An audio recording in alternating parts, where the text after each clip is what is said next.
He had a falsetto that touched the sky, but the ground was waiting to catch him. Fame is a cruel teacher. It gives you the world and then demands a terrible price. Just look at Otis Redding or Reba McEntire. They lost everything in the blink of an eye. But for this man, the tragedy was slow and painful. His band was called Heatwave. They were the pride of Ohio and the kings of funk, but their fire burned too bright. You know the song Always and Forever? Now, meet the man who paid the cost to sing it. Dayton, Ohio is holy ground. They call it the land of funk for a reason. But before the bright lights and the gold records, there was just a boy named Johnnie Wilder Jr. He was born on the 3rd of July, 1949. He was the oldest of 5 kids.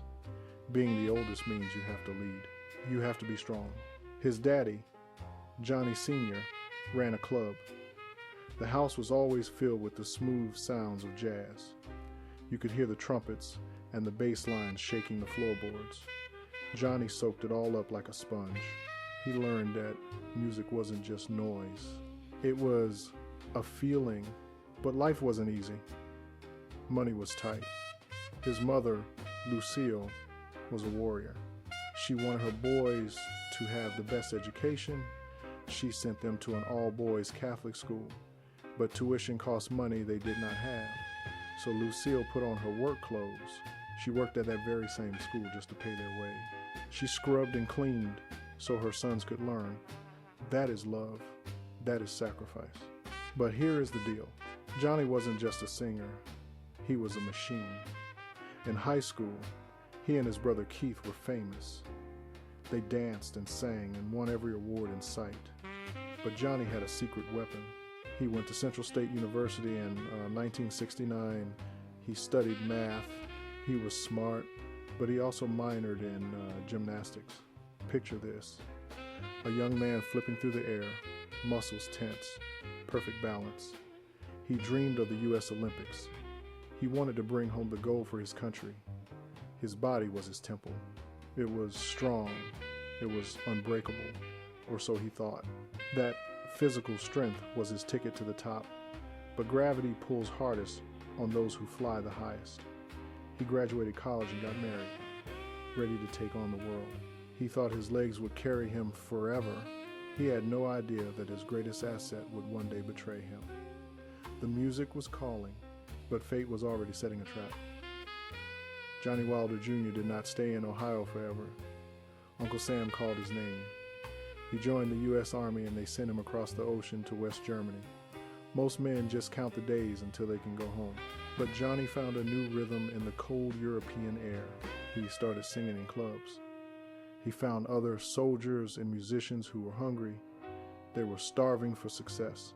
He discharged from the army, but he did not come back to Dayton yet. He went to London.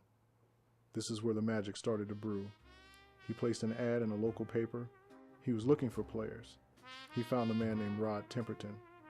Rod was a white keyboard player from England who looked like he worked in an office. But Rod had the funk in his bones. Together, they formed Heatwave.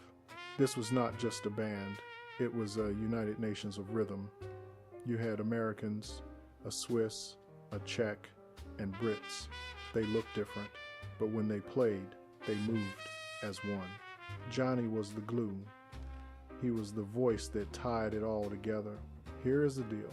1976 changed everything. They released the album Too Hot to Handle, and they were not lying.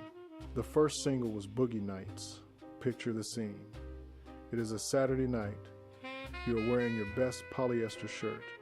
The collar is wide. The disco ball spins overhead, shooting little diamonds of light across the dance floor. The DJ drops the needle. That bass line kicks in. The harp slides up. And then you hear Johnnie. The song exploded. It hit number 2 on the U.S. charts. It sold 1 million copies. Platinum plaques started showing up at his door. They were famous. Money flowed like water from a broken pipe. They toured the world. They played sold-out arenas. The boy from Dayton who dreamed of the Olympics was now running a different kind of race. And he was winning. But wait, it gets better. They proved they were not a one-hit wonder. They dropped the tempo. The lights in the club went down. The couples moved closer together. Johnnie stepped to the microphone and delivered a sermon on love. The song was Always and Forever. This wasn't just a hit record. This was a cultural anthem. Johnnie sang with a falsetto that could melt butter. He didn't sound like a pop star. He sounded like he was singing for the Temptations or the Delphonics. He had that raw, church-trained soul. He hit notes that floated in the air. Steve Russell from the group Troop called Johnnie one of the top 5 R&B singers of all time. That is high praise. When you played that song, you meant business. It became the soundtrack for weddings, anniversaries, and quiet storms on the radio. Years later, Martin Lawrence slow danced to it in the movie House Party. That scene proved that Johnnie's voice was timeless. It connected generations. Johnnie was on top of the mountain. He bought cars. He bought clothes. He sent money back home to his mother, Lucille. He was the pride of Ohio. He was an international superstar. His body was still in peak condition. He still had the muscles of a gymnast. He flipped across the stage during shows. He had the wind in his lungs and the world at his feet. The band went back into the studio. They recorded their next album, Central Heating. The song The Groove Line was climbing the charts. It felt like the party would never end, but the silence was waiting. It was February 1979. Johnnie was in Dayton visiting family and friends. He was celebrating. He was safe at home. He got into his car. He had driven thousands of miles in his life. He had flown on planes and traveled to foreign lands. But tragedy was sitting in the passenger seat. While the world saw a smile and a platinum record, the shadows were growing long. The higher you climb, the harder you fall. And Johnnie Wilder Jr. was about to fall harder than anyone could imagine. The music was loud, but fate was about to scream. The 24th of February 1979. The date is burned into the history of R&B. It was a cold day in Dayton, Ohio. The winter wind cut through coats and stung faces. But Johnnie Wilder Jr. felt warm inside. He was home. He was a superstar. His song, The Groove Line, was making people dance all over the world. He was visiting his family and friends, soaking up the love. He climbed into a rented van. He was going to a party. He turned the key and the engine roared to life. He probably hummed a tune as he pulled onto the road. He had no idea that these were the last moments he would ever walk. Here's the deal. Accidents happen in a split second. One moment, you are driving. The next, the world turns upside down. A car came out of nowhere. It slammed into the side of Johnnie's van. Metal crunched against metal.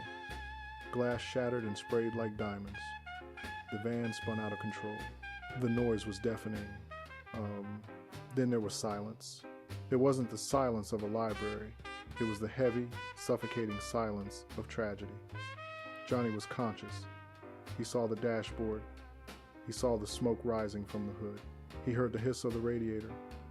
He told his hands to unbuckle the seatbelt. Nothing happened. He told his legs to push the door open. They did not move. Panic set in. This was the man who studied gymnastics. This was the man who flipped across stages in London and New York. His body was a precision instrument. He knew every muscle. But now, the connection was cut. It was like someone had pulled the plug on a machine. Sirens wailed in the distance. They grew louder and louder. Strangers pulled him from the wreckage. They loaded him into an ambulance. The red lights flashed against the gray Ohio sky. At the hospital, the doctors ran tests. They looked at the x-rays. They whispered in the hallway. The news was a hammer blow. The crash had broken his neck. The spinal cord was damaged. The diagnosis was final. Johnnie Wilder Jr. was paralyzed from the neck down. Picture this. He lay in a hospital bed with tubes in his arms. Just days ago, he was a giant. He controlled the crowd with a wave of his hand. Now, he could not even scratch his own nose. He was 29 years old. The irony was cruel. He had spent his youth building the perfect body. He trained for the Olympics. He avoided drugs. He lived clean. He did everything right. But fate did not care. The road to success had collapsed beneath him. But wait, it gets worse. The band Heatwave was still climbing. They had tours booked. They had fans waiting. The music industry is a business. It does not stop for grief. The machine kept moving, but the engine was broken. Johnnie was the voice. He was the face. He was the leader. Lying in that bed, Johnnie had to face a new reality. He would never dance again.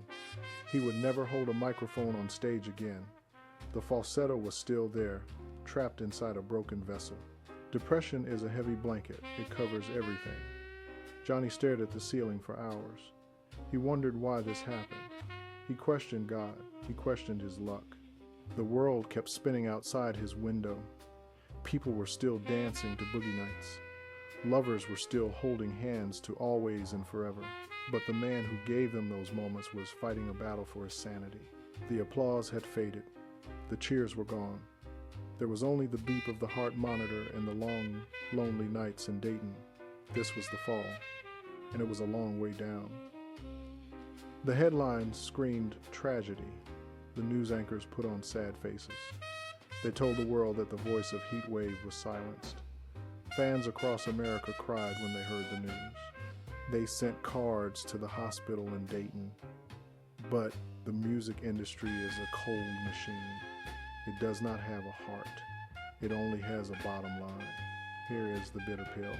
The radio stations kept playing boogie nights. The disco balls kept spinning in New York and Los Angeles. The checks kept clearing for the record label. But the phone next to Johnnie's bed stopped ringing. The suits in the tall buildings loved the hits. They loved the money the groove line made. But they did not know what to do with a paralyzed star. They could not put a wheelchair on the cover of a magazine. They could not sell pain. The media said they supported him. But the truth was in the silence. The tour bus left the station without him. The show had to go on. America loves a winner.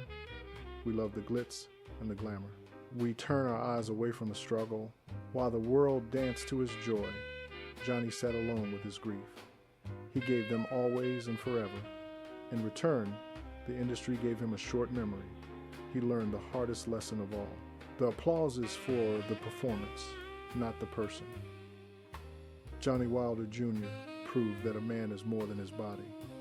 The crash took his legs, but it never touched his soul. He refused to let the wheelchair define him. He kept his faith close and his head high. Here is the truth. Every time Always and Forever plays at a black wedding in Detroit or an anniversary in Atlanta, Johnnie is there. When you slow dance with someone you love, his spirit is in the room. He gave the world a melody that time cannot erase. The industry moved on, but the culture never forgot. Some stories end without closure, but dignity doesn't need applause. Do you remember the first time you heard that falsetto touch the sky? Tell us your memories in the comments below.